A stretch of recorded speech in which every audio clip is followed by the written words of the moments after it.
This is SoundNotion, the weekly podcast for new music and music news. I'm David McDonald. I'm Sam Merciers. And this week, thank goodness, those jerks, Nate and Patrick, are not with us.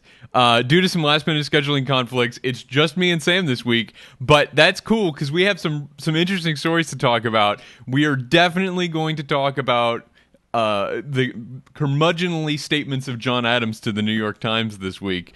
So stick around for that. But first, we begin, as we always begin, with an update from Orchestra Mageddon 20.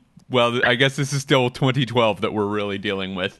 Yes. And that is from the Minnesota Orchestra, which is still locked out, And they had, on Friday, their annual fundraising gala, despite the fact that they haven't played a note of music for about a year now. And obviously, I think this upset some of the people, not just the musicians, but a lot of the musicians' supporters, and they have been continuing to grow their support in the community over the year, and particularly over the last few months with some of the issues around their domain names and all these other things. So I don't know, Sam. Do you think it's fair to host? I'm talking like I'm from Minnesota. I got to stop this. Do you think it's fair to host a fundraising ball, even though they're not playing any notes right now? Well, Michael Henson made a good point, which is surprising considering he doesn't show a lot of intelligence in a lot of other situations. Michael Henson, you need to explain who that is. He's like the president. The president of the orchestra. Yeah, and he is fungible, by the way. But his point is the ball raises $1 million, and since money is the fulcrum upon which all of their problems break, they could not do the fundraiser and then just be $1 million more worse off. Now, the niceties of how they're worse or how they're bad off to begin with, and whose fault it is, and all that stuff is sort of the grist for the Armageddon mill or the Orchestra Mageddon mill. But, you know, it's a fair point that having $1 million, no matter what you think about the stakeholders involved, one way or the other, is better than not having $1 million. Yeah, it opens up a great opportunity for people who are upset with him and his cohort to poke fun at them, though. Sure. And I want to show you something real quick. If the website will load, the Minnesota Orchestra has this thank you message that they have up. And if you see, they leave in the part, this takes over their main homepage, they leave in the part that says Minnesota Orchestra Osmo Vanska Music Director at the top. And to me, that's really disingenuous. It makes it seem like this is a message from Osmo, and it's definitely not a message from Osmo. It's not signed at the bottom or anything, but it includes this statement and this kind of drives me a little bit crazy, and we've seen this in a lot of these conflicts before. As the organization's largest annual fundraiser, this event secures $1 million each year for the musicians and the orchestra's education programs. They always continue to emphasize education. Like, they're the good guys, and they're just trying to help out these public school students or something. And the dollars raised at the event, blah, blah, blah. But he says, we remain grateful to all who have traveled a difficult journey with our organization over the past year and who believe in building a stronger Minnesota orchestra for generations to come. They talk about this like it's this natural disaster.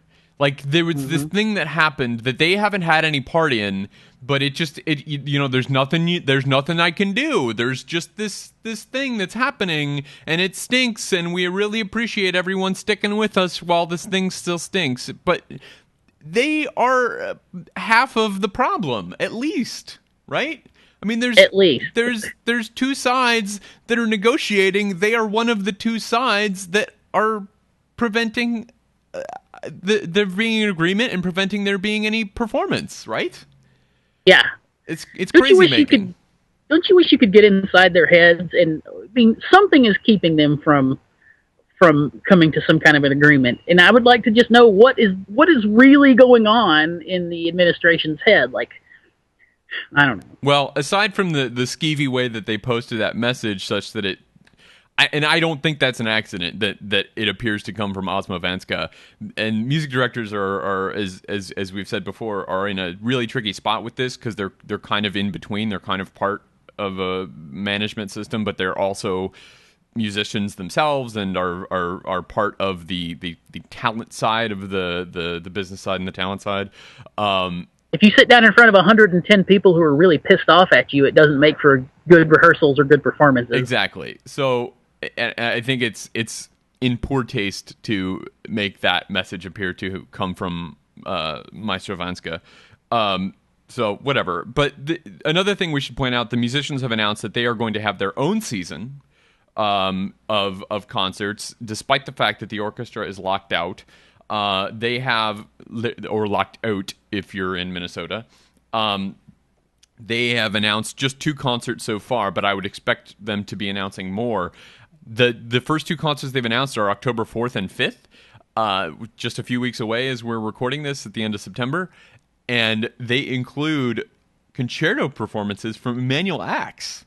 So yeah, Manny Ax coming into town to hack through some Mozart and Beethoven, and the Firebird Suite on the program as well. So I mean, they're going to do their own thing. Obviously, this isn't. I guess I shouldn't say obviously. I don't think this is sustainable. If they're going to do their own season, eventually they're going to have to hire some people to run the thing, and then there's business people again, and they're going to have to figure out some system with them. So I don't know what the solution is for a kind of, musician-driven organization, but it seems like, and we saw the same thing with Detroit, and we've seen it in Louisville, and we'll continue to see it in all the places that have these problems. But you would love to see them working with some people that know how to do the marketing stuff and know how to handle ticket sales and know how to manage subscriptions. And I don't know, it seems like this is good for now, but it's not going to last. Pretty smart programming choices, I think. You get bring the people in, a really good player who could probably do both of those concerti in his sleep. And and everybody in the orchestra's played Firebird 100 times, so it's not a tremendously complicated program to put together, I wouldn't imagine, which is a good idea. And they're going to get reviewed, and obviously Emanuel Ax can play the snot out of some Beethoven, so it's everybody's going to say, "Oh, this is great. We should have more of this." And this is kind of, I guess, a way to put some pressure on. Not just a way to get them to play more with the orchestra and make some money, but also to put a little pressure on management to say, hey, look, these guys are doing it. They don't need you. But even though, I wonder if Emanuel, don't tell anybody, but they do actually need business people to do a business. Like, that's a thing. Yeah. But they need their business people to stop doing things like URL gate and start taking that intelligence and turning it towards making the orchestra better. Yeah. Instead of trying to make sure they're the only person who can disseminate information about the orchestra. Well, where there's no drama in the orchestra world, that's the fine city of Los Angeles. Where that's the Los right. Angeles Philharmonic, and we did this last time, I think, when we were talking about other orchestras that were in these kinds of this happens all the time when there are orchestras that are in trouble. We always see, like, oh, there's this other orchestra, and they just signed a deal, no drama, way ahead of the expiration of their current collective bargaining agreement. They just got together and did it. Like, they figured it out. Like the freaking grown-ups that they are. The Los Angeles Philharmonic signed a new 4-year deal, no drama, no lockout, no strike. So it can be done. We saw St. Louis do this last year. There was another major orchestra that figured this out, how to do this last year, that we talked about. But it's possible. We can do these things. The deal includes a big raise. It includes restructured medical plans. It includes a housing allowance, which is new, which seems like could be very useful in Los Angeles, and new retirement contributions. So congratulations to the Los Angeles Philharmonic and their musicians organization for negotiating like grown-ups. And obviously it's a little easier when money isn't a problem in Los Angeles with the dude and all that stuff like it is in Minnesota. Obviously, right. obviously Minnesota is struggling more financially than the Los Angeles Philharmonic, but whatever. So. And thanks to Lisa Hirsch's blog, Iron Tongue of Midnight, for that information. Yes. Pointing out that yes, indeed. that took place. Speaking of financial problems, the things continue to go poorly for New York City Opera. Let's see if it's changed since I looked at it earlier this morning. Their attempt to raise $20 million by the end of the year and $7 million by the end of September. Is that correct, Dave? Yeah, I think that's what I remember. But they're just going for $1 million on Kickstarter. Only going for $1 million on Kickstarter. They are $114,751 into their. So it hasn't changed. With 8 days to go. With 8 days to go, they're a little over 10% there with only 8 days to go. And when we talked about this last week, there's a lot of backlash about this because they sold subscriptions to these operas, and now they're saying, "Oh, so you bought it? I know you bought a ticket, but if you really want to see it, you should also give money to this Kickstarter project." So, forget about that whole reservation of a ticket thing. Yeah. They did open Anna Nicole this week, though, right? They did successfully give the U.S. premiere of Mark Anthony Turnage's new Anna Nicole opera.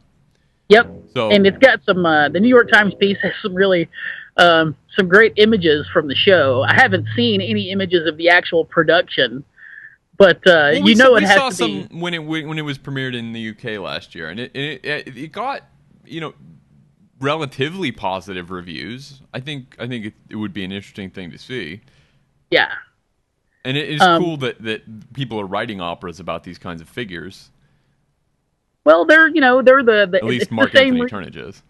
It's the same. Well, it's the same reason people have written operas about the same mythical figures for years and years. These are kind of the same mythical kinds of figures. Kind of the tragic hero. This is the modern day woman hits it big by marrying old guy, which is kind of that's a theme that we've seen in a lot of. That's a trope we've seen before. It's as old as mythology. That kind of thing. You know who else is having trouble making some money in the music world? Pandora Radio. But it's going to get easier. Well, I wouldn't go that far. It might get marginally easier.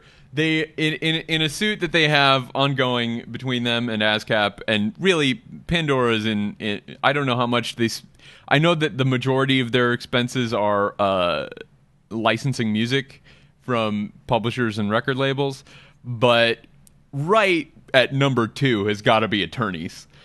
Yeah.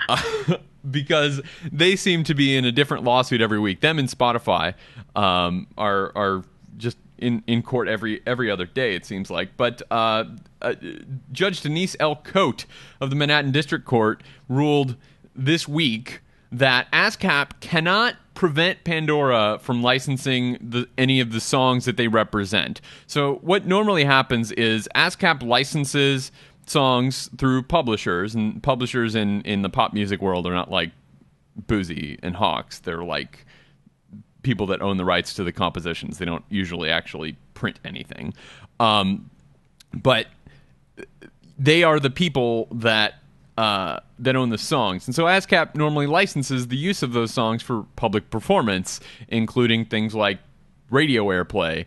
And several publishers a couple of years ago got the bright idea to remove that digital streaming right from ASCAP's offerings for their music, so that companies like Pandora Radio had to, instead of getting the standard licensing rate that ASCAP offers, to kind of simplify things, ASCAP offers a standard rate for all the songs in their catalog, all the songs that they represent.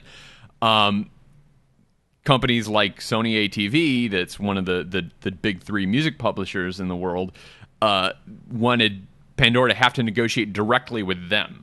And so they were able to negotiate, according to this New York Times piece, something like a 25% higher rate for their music streaming licensing.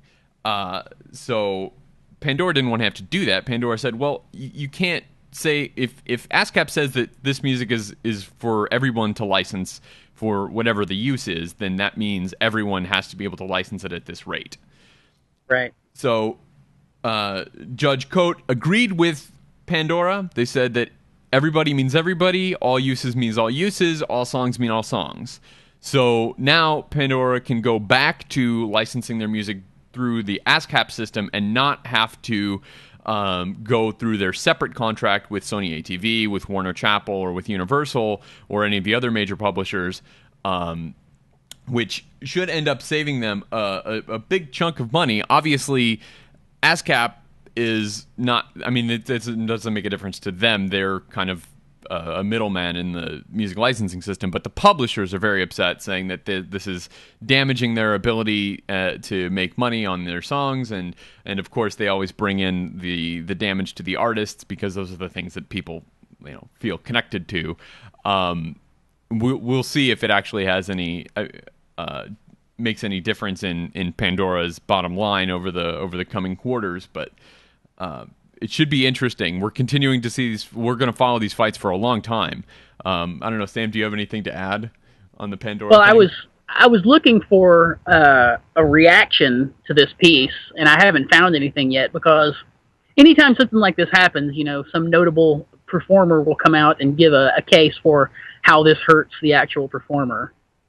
But I don't know. I mean, fair is fair. If it's a licensing fee, it's a licensing fee, and there's nothing special about non-terrestrial radio that should make it different. If those are the rules, there is something special about it. I think in the case of Pandora in particular, there's something special. The weird thing, the thing that makes Pandora unusual, is that when terrestrial radio plays a song, that song goes out to everyone in that listening range, and there's a fee for that's based on the size of the audience, right? The larger the market is, the more you have to pay for that performance from ASCAP or BMI in your blanket license from them.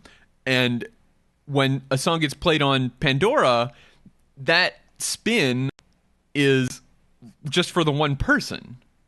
Right? So that's like super low audience. And so people talk about, well, my song got played 1,000 times on Pandora and I got 8 cents. Well, yeah, that's like it getting played once in a room of 1,000 people. How much money do you think you should get? Like, that's not the same as 1,000 spins on terrestrial radio, which would be like, 1 million listener impressions. That's only 1,000 listener impressions. Like, that's right. That's basically nothing, and you should get paid basically nothing for only 1,000 plays on Pandora. That's nobody hearing it. Yeah, I mean, I'm certainly want to support performing artists. Absolutely.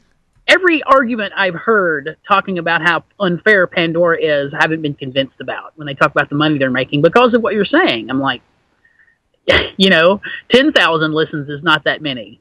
Right. And it's gonna, and if you continue to be successful as a performer, and the song continues to be successful over many, many years, it will eventually add up to something similar to what you would have gotten from a sale. And that's a little bit, I'm kind of mashing Pandora and Spotify together now, but like, people complain about the same thing on Spotify, but it's not this, like, a play on Spotify isn't the same as a sale, right? Because each time you play it, that's another stream, and that's another thing that counts in your Spotify total, and that's not the way sales work, right? Sales is like a one-time transaction, and you buy it, and then you have it, and then you get that one licensing fee, and after that, no matter how many times a person listens to it, you don't get any more money. But it's different for Spotify, because then you get a little tiny bit each time. I understand that there are a lot of things that we still need to work out about this, but to act like you're destroying an artist's way of life by paying them in a different structure, well, it's a different form of use. It should get paid in a different structure. Figure something out. Yeah, and rather than just portraying Pandora and other streaming sites or other sites that aren't radio, rather than just portraying them as bad guys, we need to figure something else out, because radio audiences, as far as like actual radio, I think is only going to keep getting smaller. Yeah, And speaking of web radio, at least for music listening, yes. Speaking of web radio, we don't really have anything to say about it, but iTunes Radio launched this week. If you're an iUser, if you've got your iDevices or your iTunes on your computer, you should give it a listen. I haven't spent a lot of time with it, but it's been very positively reviewed. A couple of things that are different about it and Pandora is that if you're just starting Pandora doesn't know anything about you, but iTunes actually already knows quite a bit about your listening preferences. If you've been using iTunes for a few years, which I think a lot of people have, I don't use it a ton these days, but a lot of people, that this is where their music library lives, and this is where they listen to music. So it's a pretty well-trained system already, which can be pretty valuable. It does some really interesting things with the suggestions, and you can kind of tailor how adventurous you want it to be, how far you want it to stray from the source. I should say, if you're not familiar, iTunes Radio is much more like a Pandora competitor, where it algorithmically picks what the next song is from their cloud library, as opposed to something like Spotify, where you pick the song and play the song, and then you pick the next song and play that song, and you pick the next song and play that song. So that's fine. There's room in the world for both. They're different things, and they're both great. But you can tell it how adventurous you want it to be, how close you want it to stick to the qualities that you like about that seed artist or that seed song or genre or what have you, which is really cool. You can also, if it throws a new song at you or a new recording at you that you think is cool, you can then kind of pivot and use that as a seed for a new station, which is very cool. And you can do that without stopping playing the current song. So like, it'll continue playing the song that you're on, and then we'll just pivot. I was just talking to our good friend Tim Rosenberg last night, and he was listening to a John Scofield radio station, great jazz guitarist John Scofield, and it because he uses iTunes a lot, it knows that he likes a lot of saxophone music because he's a saxophone player, and it put in he had it on the higher end of the adventurous scale, and it threw in a James Carter track. And he thought, that's great, I should have a James Carter station. And so he told it, start a James Carter station, and it continued to play the current James Carter track and then pivoted to a station based on James Carter, which I thought was brilliant. Yeah, you can edit stations that you already have created too, which I don't think you can do that in Pandora, can you? What do you mean? Like, you've got a station that you've created. Well, you can tell it to add variety, right? And you can give it the thumbs up and thumbs down. But the sort of the initial setup of the station is set. You can't go in and tweak it around. It made it seem like there were more tweaks you could give to the station, and because it's integrated with iTunes, you can, if you hear a song that you like, you can immediately buy it, and it'll be added to your iTunes library.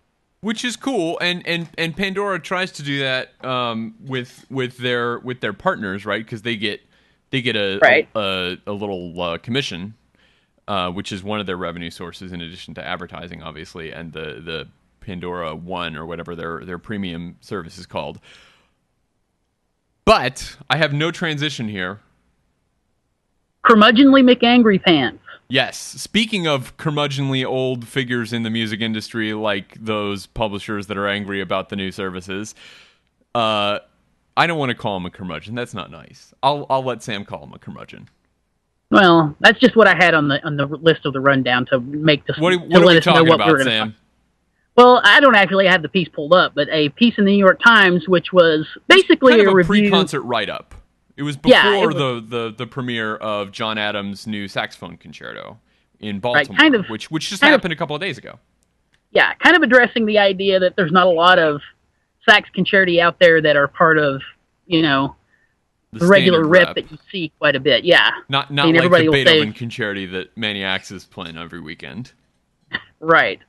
And certainly there's not a lot of really good ones. I've heard, like, the Glazunov is the one you'll hear if there's going to be a concerto, and I just can't stand that piece. It really ought to be Husa. Yeah. So anyway, John Adams is quoted in the piece as saying some let's say if he's not a curmudgeon, he says some fairly curmudgeonly things about younger composers, and the fans of the music of younger composers, I guess you'd have to say, right? Yeah, I mean, I think if you're insulting might be a bit strong, but if you're denigrating a style of music, you're saying, and all you people that like this thing, you just don't get it, or you're just dumb, or you're just like childish, or whatever. So this is why don't you give us the crazy quotes? stuff. These are from interviews, and so there may have been some kind of mitigating statements that he made that didn't make the cut, but I'm going to go ahead and trust this New York Times piece. He writes. Or he said to the interviewer, "We seem to have gone from the era of fearsome dissonance and complexity, from the period of high modernism and Babbitt and Carter, and gone to suddenly these just extremely simplistic, user-friendly, lightweight sort of music light." Quote. People are winning Pulitzer Prizes for this stuff now. And Yes. I'm going to continue reading. These are all direct quotes from John Adams from the paper. If you read a lot of history, which I do, you see that civilizations produce periods of high culture, and then they can fall into periods of absolute mediocrity that can go on for generation after generation. What I'm concerned with is people that are 20, 30 years younger than me that are sort of writing down to a cultural level that's very, very vacuous and superficial. So, I mean, I don't know who he's talking about, but I kind of know who he's talking about, right? And he says people are winning Pulitzers with, quote, this stuff now. Right. So who's he talking about? Young people winning Pulitzers?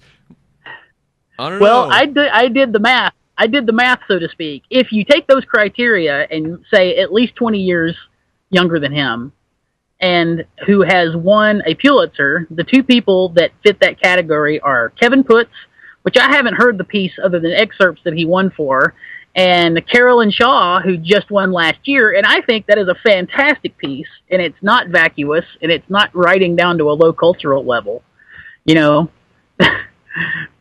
that is not, it is a challenging piece for your average person to listen to, you know. I certainly wouldn't say that about the Putz. Right. I mean, I'm kind of, to be honest, I'm kind of with Adams on Kevin Putz's Silent Night. And well, yeah, I'm withholding. I mean, I haven't heard the piece other than an excerpt, but what I've heard sounds, you know, I'm not a big fan. But I'm not a big fan of opera in general either. So, right. Especially when it sounds very traditionally like opera in that way. Sure. But I mean, the thing that's crazy about this, and that like kind of got my hackles up the most, is that when I listen to John Adams' music, he doesn't, like, he's invoking Babbitt and Carter. This is John Adams' music is very approachable and includes a lot of pop influence as well.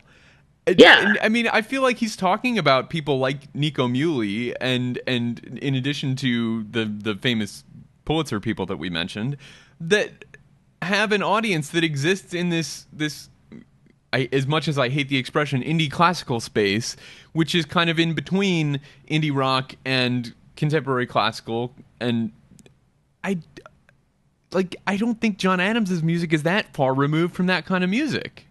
If you have a friend who wants to if you have a friend who's not into music at all and they want to listen to classical music, and you want a pretty safe bet on something that is, you know, can pass for very high-minded classical music that they will probably also like, John Adams is a good bet.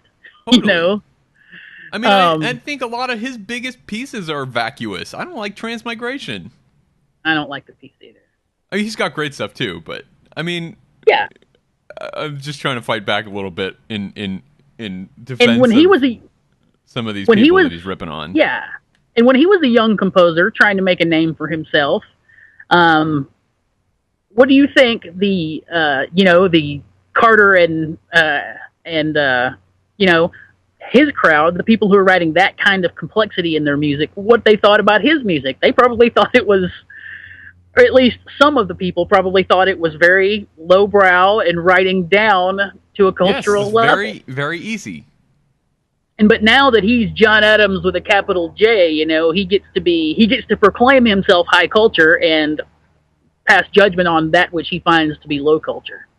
Yeah. Which I don't know. Maybe we just ensure that John Adams will never ever be on the show. Well, I would love to talk to John Adams, and because I'm sure that he, reading about some of these things, wishes he could clarify them. Because I'm sure he's not like attacking Carolyn Shaw, right? He's just saying that we give a lot of attention to these very approachable sounding music, and there is a lot of music that's being created today that doesn't have a lot of depth, that does get a lot of attention in the papers like the New York Times. But that's not the only kind of music being written, and it's not the only kind of music that's being recognized and honored. You know, in the last few years, we've also seen Ornette Coleman win a Pulitzer Prize, right? We've also we've seen people like Augusta Reed Thomas as a Pulitzer finalist and doing really innovative things with orchestration and with form that I think are quite modernist. And we also have people experimenting with interaction and technology and things like Todd Mackover being nominated or a Pulitzer finalist. And it's really troubling to me to see him keying in on, and I guess that's how people talk. They key in on the things that they don't like and complain about them when they have the opportunity. And also that's the thing that makes for an interesting story. So that's the thing you include in the newspaper. You don't say, and to be fair, this is probably, yeah, go ahead. This was probably like the climax of a conversation, of an entire discussion that ended with him saying this kind of stuff, you know? Sure. And it's so not the main point of the piece either, but it's the point that got all of the composition blogosphere's hackles up this week, right? The main point is about, hey, look, there's a saxophone concerto and people are playing it. Like that is a big deal. So I don't want to overlook the fact that this is a small section of a larger piece that is talking about how interesting and innovative it is for Adams and Tim McAllister. And if you missed that show, you should absolutely go back and watch our interview with Tim McAllister from last month when he talked about premiering this saxophone concerto. But it's cool that these things are happening with Baltimore Symphony and Marin Alsop, and Marin, you should come on our show sometime. Yes. Also, the other thing that I guess this is just, you hear the quote older guys, which, you know, I guess is me also, and compared to some of the people we have on the show, but saying that when he talks about history and, you know, cultural level dipping down for generations, to me, that's someone who doesn't understand the way cultural products are traded now, you know? That's a view of history that's based on the process happening much, much more slowly. And I don't think that any one thing dominating so that you can see what he says, like a period of low cultural, you know, products being produced for generations, that's just impossible. The way things are now, it's always going to be enormously varied, and it's always going to be changing because people are always going to have ready access to whatever's happening right now. Right. And I think that's a model based on a very limited form of distribution, the way it would have been when he was in his, you know, when he was a very young composer. And I mean, there's a lot of stylistic pastiche going on even in this concerto, right? He talks about the jazz saxophonist that he grew up listening to, like Charlie Parker, that influenced this piece. So yeah, I mean, if you have anything to say about it, I really want to give Adams the benefit of the doubt. What were you going to say, Sam? Yeah, well, we both want to give him the benefit of the doubt, and it would be great to get to hear like the entire interview and where those quotes came from. But if you want to hear what some people are saying about it, and if you want to say something about it yourself, and you think you can do so in, well, actually, it's considerably less than 140 characters because the hashtag is very long. I think it was Christian Carey. We're going to call him 21. Of Sequenza 21 started the hashtag Composer Whippersnappers, hashtag Composer Whippersnappers. That eats up a whole bunch of your characters in your tweet. But you can look that up, and I'm looking at some tweets and that have to carry that hashtag. in that conversation. Right, Yes. And if you'd like to participate in our conversation, you can of course do that with us on Twitter. Sam's at HouseGoy. I'm at Dave McDowell. As a group, we're at SoundNotion. You can leave a comment on our site, soundnotion.tv/sn, and there'll be a link there where you can read that story for yourself. But before we get any further into the wrap-up, we have a deep cut this week because we don't have a guest. We're going to have a deep cut. And the deep cut is my choice. And I was telling Sam before the show that in this deep cut thing and throughout the show, throughout the existence of this network, Sam has foisted a lot of clarinet music on you, the listener. And I think it's only fair that I, a trumpet player, foist some trumpet music on you, the listener. And so our pick of the week this week is a trumpet sonata by the great British composer Peter Maxwell Davies. I don't really know how to describe this to you. It's extremely virtuosic, as any good instrumental sonata must be. But he does a whole lot of interesting things with very little material in this little bit of the first movement that we're going to listen to. One of my earliest composition teachers would always yell at people and he would say, "Don't write chromatic scales. Chromatic scales are boring. They don't have any character. There's nothing interesting you can do with a chromatic scale." But the opening movement of this sonata that we're about to listen to an excerpt of is basically a chromatic scale with a lot of octave displacement. Which makes it extremely difficult to play on the trumpet. And it's also very short. This is another weird thing about this sonata. As sonatas go, you expect these, long, expansive works. This whole sonata is less than 10 minutes long. The first movement is less than 2 minutes. The longest movement is about 3 minutes, and it's only 3 movements. But having said that, it is a real blow for the trumpet player. So here is a little bit of the first movement of Peter Maxwell Davies' Sonata for Trumpet, performed by Håkan Hardenberger.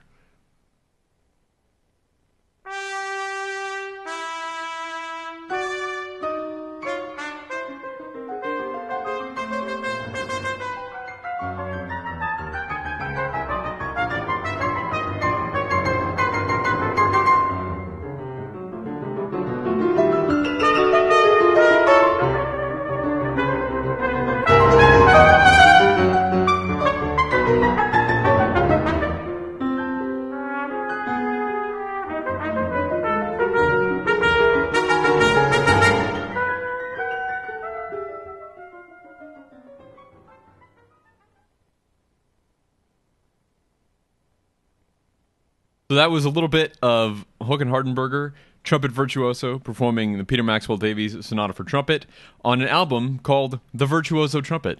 You should check it out. It's on. I don't know how to say this Swedish label that comes up all the time because I just buy it and see it written BIS. I don't know if they say BIS or BIS or something like that. But it's a great record. You should check it out. Håkan Hardenberger is a monster trumpet player. And as you evidenced by that 30 seconds of music that you just heard. You talked about one of your first composition teachers. That reminds me of of my first composition teacher, who would say, for example, chromatic scales never work unless when they do. That was his way of addressing those kinds of issues. Right. So I mean, and I think that totally works. And obviously, Peter Maxwell Davies is one of the great composers of the 20th and 21st centuries. And the deep cuts thing that we do here is kind of our opportunity not only to share things that we personally are really into, but also to share some things that you may have missed. So if there was like a great composer that you may have missed, or a great piece by a composer that you've heard a lot about, like obviously we all know the 8 songs for Mad King and things like that from Peter Maxwell Davies, but if you're not a trumpet player, you probably haven't heard this trumpet sonata before, so you should definitely check it out. This is one of the things that I always feel like I'm missing in my my listening is these instrument-specific works for instruments that I am not personally connected to. Right? Like I mentioned our friend Tim Rosenberg earlier. Tim listens to a lot of saxophone music because he's a saxophonist, and he listens to a lot of piano music because he's married to a pianist. And I feel like I would like to listen to more, clarinet sonatas and viola sonatas and things like that. And it's just like it's hard to know where to start. So this is why we have deep cuts. And if you've not heard any of the Hindemith solo viola sonata, it is choice. So Sam, do you have anything to add? No, it's interesting how a trumpet can almost come across as a percussion instrument. Oh, totally, in that piece.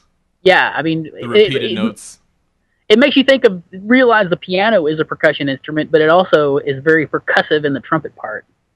Yeah, and very good. It's interesting that they're competing on that articulation in there. It's almost as though there's a competition between the piano and the trumpet to see which one can sound more like a percussion instrument.